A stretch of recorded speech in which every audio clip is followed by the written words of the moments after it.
மேடையை அலங்கரித்துக் கொண்டிருக்கின்ற நீதியரசர் உட்பட அனைவருக்கும் என்னுடைய வணக்கத்தை தெரிவித்துக் கொண்டு மிக சுருக்கமாக என்னுடைய உரையை வழங்க விரும்புகின்றேன். மாமணி அவர்கள் எதையுமே சிந்தித்து செயல்படக்கூடியவர். ஏதோ எடுத்தேன் கவிழ்த்தேன் என்று ஒரு செயலில் ஈடுபடாமல் இதனால் பிற்றால் என்ன விளைவுகள் வரும், இதை இவரால் செய்ய முடியுமா என்று சிந்தித்து, நம்மால் இதை செய்ய முடியுமா என்று சிந்தித்து நடந்தவர். மற்றவர்களுடைய உதவி இல்லாமலேயே தானே இதை செய்ய முடியும், சாதிக்க முடியும் என்ற துணிச்சலோடு இந்த இலக்கிய வட்டத்தை ஆரம்பித்தார்.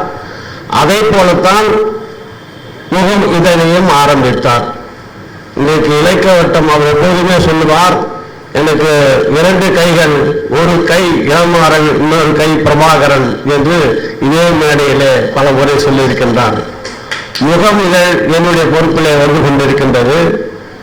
இலக்கிய வட்டம் ஐயா பிரபாகரன் அவருடைய பொறுப்பிலே மிக சிறப்பாக செயல்பட்டுக் கொண்டிருக்கின்றது. ஒரே ஒரு செய்தியை மட்டும் சொல்லி இங்கே விடைபெற விரும்புகின்றேன். பிரபாகரனாக இருந்தாலும் விடாதளபதியாக இருந்தாலும் அவர்கள் இருவருமே இந்த இலக்கிய வட்டத்தில் உருவானவர்கள். ஆனால் நான் இல்லை. இது நான் பலருக்கு சொல்லியாக வேண்டும். மாமணி அவர்கள் நடத்துகின்ற முகம் இதழை நான் நடத்துவதால் பலர் என்ன நினைத்துக் கொண்டிருக்கின்றார்கள், மாமணிக்கு இளமாறன் உறவினர் என்று நினைத்துக் கொண்டிருக்கின்றார்கள். சின்ன சில பேர் விவரம் தெரியாமல் வெளியூரில் இருப்பவர்கள் மாமனுடைய மகன்தான் இளமாறன் என்று நினைத்துக் கொண்டிருக்கின்றார்கள். ஆனால் மாமணி அவர்களை நான் சந்தித்தது தமிழ் கவிஞர் மன்றத்திலே. தமிழ் கவிஞர் மன்றத்தில் 1975 நான் தொடர்பிலே இருந்தேன். அங்கே நடைபெறுகின்ற நம்ம சீனி குலசேகரனா தெரியும், பிரபாகரனுக்கும் தெரியும். கடற்கரை கவியரங்கத்திலே கலந்து கொண்டு அங்கே அவருடைய அறிமுகம் கிடைத்தது. பிறகு பொன்னிராமனுடைய வீட்டிலே ஞாயிற்றுக்கிழமைகள் மாலையில் நடைபெறுகின்ற அந்த இலக்கிய கூட்டம், சிறு கூட்டம் தான் வீட்டிலே நடைபெறுகிறது. அங்கேதான் மாமணி அவர்களை முதலிலே சந்தித்தேன். அப்பொழுதெல்லாம் வரும்போது எப்படி யார் யார் வராலும் அவங்க பேச வர்றாங்களோ அந்த மாதிரி மாமணியும் பேச சொல்லுவார். அவரும் சில கருத்துக்களை சொல்லுவார். 1975 மாமணி அவர்கள் இந்த பகுதியிலே குடியேறுகிறார்கள். நானும் 1975 இந்த பகுதியிலே மேற்கு மாம்பலத்திலிருந்து இங்கே வந்தோம். அதன் பிறகு தமிழ் கவிஞர் மன்றத்திற்கு வந்ததனால் அவருடைய தொடர்பு எனக்கு நெருக்கமாக இருந்தது. நான் முனைவுபட்ட ஆய்வுக்காக புதுச்சேரியில் விண்ணப்பம் பண்ணும்போது நானே ஒரு என்ஃபில் தீசிஸ் செய்து கொடுக்க வேண்டும் என்ற ஆர்வத்தோடு பொன்னியிடம் கேட்டேன். உங்களுடைய முனைத்தரங்கள்லாம் கொடுங்க, தலையில் வைத்து ஆய்வு செய்து. உங்களுக்கு தெரியாதா, நீங்க தான் எல்லாம் பார்த்துறீங்களே, பார்த்து எடுத்துங்கன்ட்டார். அது தேட முடியாது, அவர்கிட்ட அந்த ஒழுங்குமுறை இருக்காது. அதனால் நான் மாமணி அவர்களை கேட்டு உங்களுடைய முகமுறை அப்போது 4 ஆண்டு வந்தபோது முகமுறை அவர் சரியாக வச்சிருப்பார் என்று அவர்கிட்ட கேட்டபோது அவர் ஒரு என்கிட்ட இல்லையா இல்லையா என்று சொல்லிவிட்டு அவ்வளவு கணக்காக இருப்பார். கடைசியில் ஒரு தொகுப்பை பைண்ட் பண்ண தொகுப்பை எடுத்து கொடுத்தார். அதை ஆய்வு செய்து ஒரு பிரிலிமினரி PhD என்ற முறையிலே அதை ஆய்வு செய்து முதலாக அதை போட்ட உடனே மாமனுக்கு என் மேல அதிகமான ஈடுபாடு வந்தது. 2வது என்னுடைய வீடும் இதே கலைஞர் கருணாநிதி 9வது செக்டார், அவருடைய வீடு 11வது செக்டார். இங்கே இலக்கிய வட்டம் நடந்ததெல்லாம் ஆரம்பித்ததெல்லாம் எனக்கு தெரியும். நான் பொன்னிராகிட்ட கூட சொன்னேன், எங்கள் பகுதியில் கூட யாரும் இலக்கிய வட்டம் ஆரம்பிச்சிருக்கிறாங்க என்று சொன்னேன். ஆக நான் அதிலிருந்து வந்தவன். பிறகு இதோடு கூட தொடர்பு இதே பகுதியில் இருந்தால் தொடர்பில் இருந்தால் என்னை அவர் சேர்த்து கொண்டார். அதாவது அவரே சொல்லுவார், நான் புள்ள பிடிக்கிறவன் என்று சொல்லுவார். யாருக்கிட்ட என்ன திறமை இருக்குன்னு பார்த்து அதை அவங்க கிட்ட கொடுப்பேன். அப்படி ஒப்படைக்கப்பட்டதுதான் முகமுதல். என்னை பொறுத்தவரையில் முகமுதலை மிகச் சிறப்பாக நடத்தி கொண்டிருக்கின்றேன். இது நான் சொல்லலை, நான் யாரிடம் முகமுதலுக்கு உறுப்பினராகுங்கள் என்று கேட்பதே இல்லை. ஆனால் அவர்களே உறுப்பினர் கட்டணம் செலுத்துகிறார்கள், எனக்கு இதை அனுப்புங்கள் என்று சொல்லுகிறார்கள் என்று சொன்னால் அந்த இதழிலே இருக்கின்ற சரி.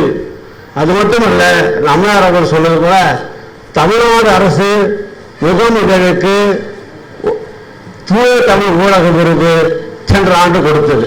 ஆக அது எனக்கு ஒரு நிறைவு. அந்த மாதிரி எல்லாருக்கும் கிடைச்சிடாது இல்லையா? ஆக சரியாக பாதையில் நான் முகமுதலை நடத்தி கொண்டிருக்கின்ற இந்த மன நிறைவோடு அந்த பெருமை வந்ததுக்கு காரணம் மாமணி அவர்கள். அவர் மாமணி தான் இந்த வாய்ப்புகளுக்கெல்லாம் காரணம். ஏன்னா அந்த முகமுதலோ அல்லது இலக்கிய வட்டமோ இல்லை என்றால் நாங்கள் இந்த அளவிற்கு மேலே வந்திருக்க முடியாது என்ற செய்தியை சொல்லி மாமணி அவர்களுக்கு நினைவஞ்சலி தெரிவித்து விடைபெறுகிறேன். நன்றி, வணக்கம்.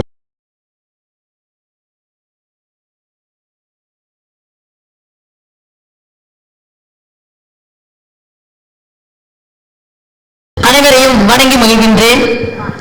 இலக்கிய வட்டம் கலைஞர் கருணாநிதியர் 502வது கூட்டம் என்று முகம் மாமணி 96வது பிறந்த நாள் அரசு பள்ளி சாதனை மாணவர்களுக்கு பாராட்டு.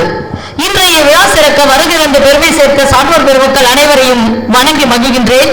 மாணவர்களை பாராட்டி மகிழ்கின்றேன். மாமனிதர் முகம் மாமணி புகழ் மாலை. முகம் மாமணி என்னும் மாமனிதர் குருவன் கோட்டை இவர்தம் கோட்டை. இலக்கிய வட்டம் இவர் எழுப்பிய கோட்டை.